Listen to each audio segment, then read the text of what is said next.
Bem, malta, aqui, né, só explicando como é que está o nosso projeto atualmente, nós temos o seguinte cenário. Nós vamos buscar os dados do John Doe e James Smith na nossa API. A nossa API, aqui, né, ela tem um controller, o que é esse aqui, o controller, que direciona o endpoint student/students para esse get, onde vai passar dois utilizadores. Esses utilizadores são lidos na página Home Razor da nossa Web Application, que é essa aqui, Home Razor.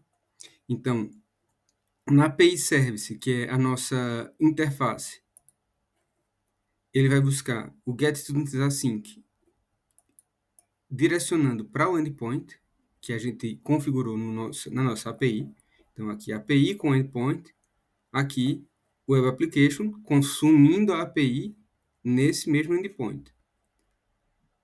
Esse endpoint está sendo consumido, aqui, repito, né, com base nesse endereço que foi previamente configurado, né, para a utilização dessa interface usando o base address, que é o endereço da nossa API. Esse endereço da API está aqui no loud.json, na nossa loud settings JSON, na nossa aplicação API, na nossa web API, e é esse endereço aqui que nós configuramos. Isso aqui a gente já fez em algumas aulas passadas.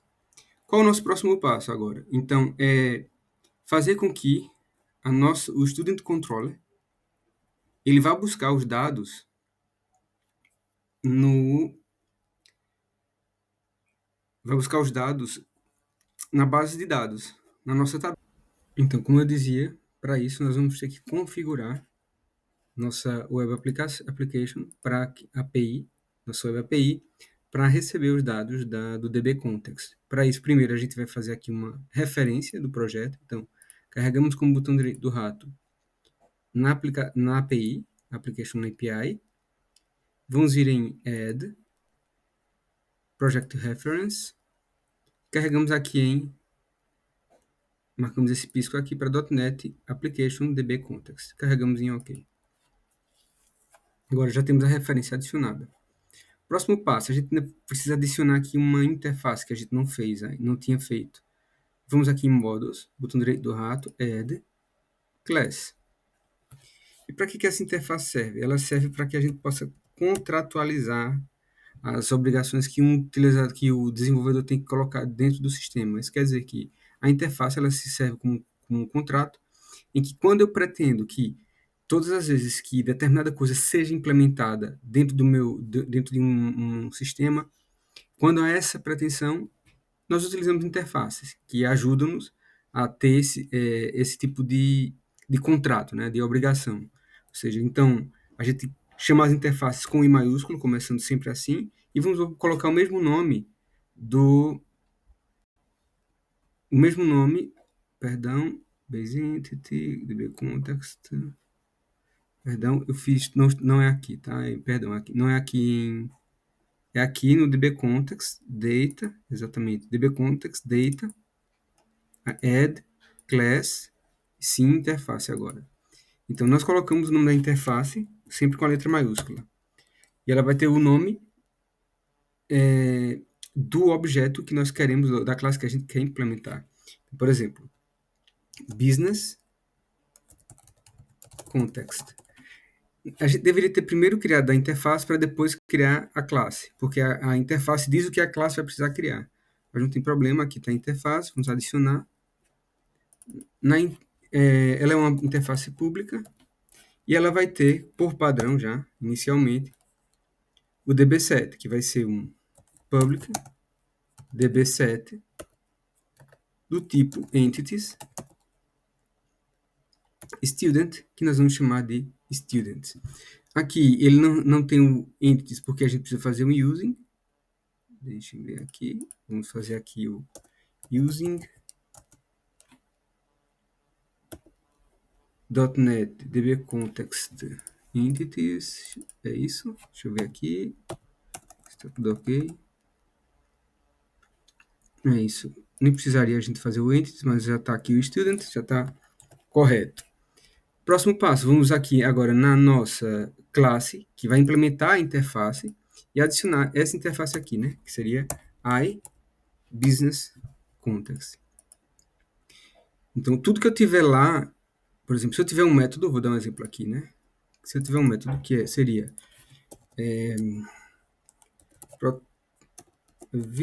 protect o virtual, vou colocar aqui get void get, deixa eu ver aqui, void get in, certo? Se eu tenho esse método aqui e eu tenho a interface chamada em algum lugar, Ctrl S aqui, ó, vejo que ele reclama, porque diz que ela não está implementada, porque eu tenho que implementar a interface, que são os métodos que eu criei nela. Como eu disse, isso gera para a gente uma obrigação de implementar, por isso que é um contrato. Eu preciso colocar esse método lá na classe que eu chamo para implementar. Como não vamos fazer isso, vamos apagar esse método aqui, era só exemplificando. Voltamos aqui ao Business Context e veja que já está tudo ok. Então, adicionamos aqui a Business Context. Próximo passo, vamos agora na nossa Web Application, Web API, né? Nossa application.api, no programa.cs, e vamos adicionar aqui o serviço que iremos chamar de Business Context, senão a gente não vai conseguir utilizar. Então, vamos fazer um builder.services. Deixa eu fazer um Ctrl-Z aqui, dbContext. Add dbContext, colocamos aqui o nome das classes que nós vamos fazer. Então, vamos chamar aqui a primeira interface, iBusinessContext, e depois a classe que ela implementa, BusinessContext. Fechamos aqui, fechamos os parênteses, e isso aqui permite que nós utilizemos como serviço a injeção de dependência. Próximo passo, vamos agora substituir lá no controller, no Student Controller, aquela lista que nós tínhamos como saída, que é uma lista criada, por dados que vão vir do nosso Business Context, que é da nossa base de dados. Primeira coisa que a gente vai fazer aqui, vamos fazer a injeção de dependência em si, chamando o iBusinessContext, que vamos chamar de underline business context. Underline business context. E agora, com o botão direito do rato, a gente carrega aqui, Quick Action in Refactories, e vamos pedir para ele gerar um construtor, como está aqui, com um parâmetro chamado Business Context. O que ele está fazendo? O nosso serviço ele vai vir aqui pelo parâmetro da classe Student Controller, e nós vamos, isso é a injeção de dependência, e nós vamos utilizá-lo dentro desse Business Context interno da nossa classe, ou seja, ela vai receber o serviço que vai vir por injeção. Depois usamos ele. Para usar, vou apagar aqui esse return e vamos chamar o business context. Então, vamos chamar esse primeiro, criar uma variável chamada students, que vai ser igual a um await business context students to list assim. Ele está reclamando aqui porque a gente precisa adicionar aqui no um using que é o do Doente Framework Core. Já adicionou aqui, tá aqui, tá aqui. Pronto. E agora vamos fazer o return, por isso que o get está aqui a reclamar. No return, a gente vai pedir para que essa saída aqui, certo? Seja essa lista de estudantes, é a lista de estudantes da API, e não é o estudante vejam só a diferença. Aqui eu tenho um model students da API, e aqui eu tenho um ent student do DB Context. Por que são diferentes? Porque aqui é o meu negócio. Então, aqui estão as regras do meu negócio. Aqui eu não preciso de regras de negócio. Eu preciso simplesmente passar os dados que eu pretendo. Então, se eu pretendo só passar 2 ou 3 dados, esses dados vão estar aqui, ó. Por exemplo, eu só tenho aqui a ID e nome. Aqui eu já tenho mais coisas. Eu tenho nome, sobrenome, etc. Então, se a minha intenção não é passar todos os dados, até por segurança do meu negócio, o que é que eu devo fazer? Converter esse objeto aqui nesse objeto aqui. E para isso a gente vai fazer dessa forma. Então, vou chamar aqui um for each para que ele vá na lista de estudantes, pegue cada um dos estudantes, certo? Que está aqui, que ele vai converter como item, e adicione cada um deles numa lista que a gente vai chamar aqui de students. Students model. Vou criar aqui, ó, var students. Vou colocar DBO.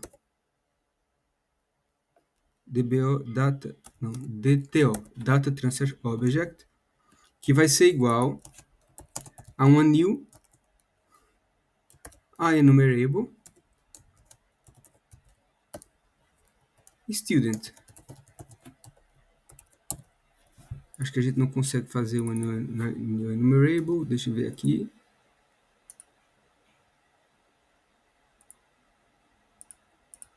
Não conseguimos.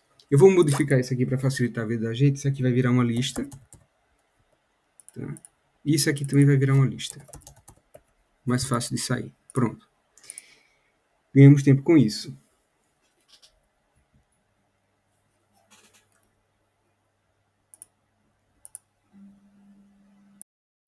Então fica muito mais fácil a gente trabalhar com a lista do que com a enumerable para já.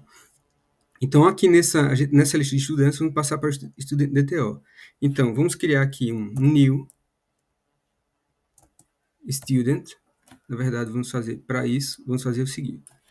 Vamos adicionar students dto.add e aqui vai ser new student, abrimos e fechamos chavetas, id vai ser igual a item id e name vai ser igual a item.name. Por quê? Porque esse student aqui, que é o da API, só tem 2 dados. Não é igual ao student que vem dessa lista aqui. Ponto e vírgula no final. E aqui o nosso retorno vai ser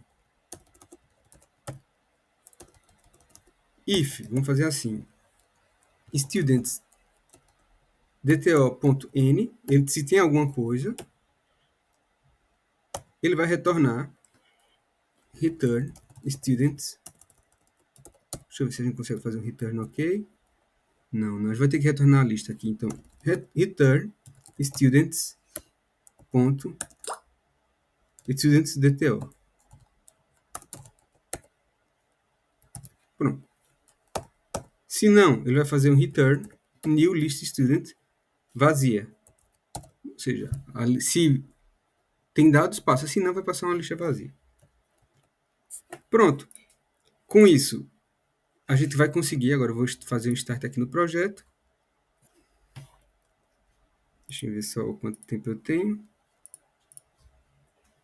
1 minuto.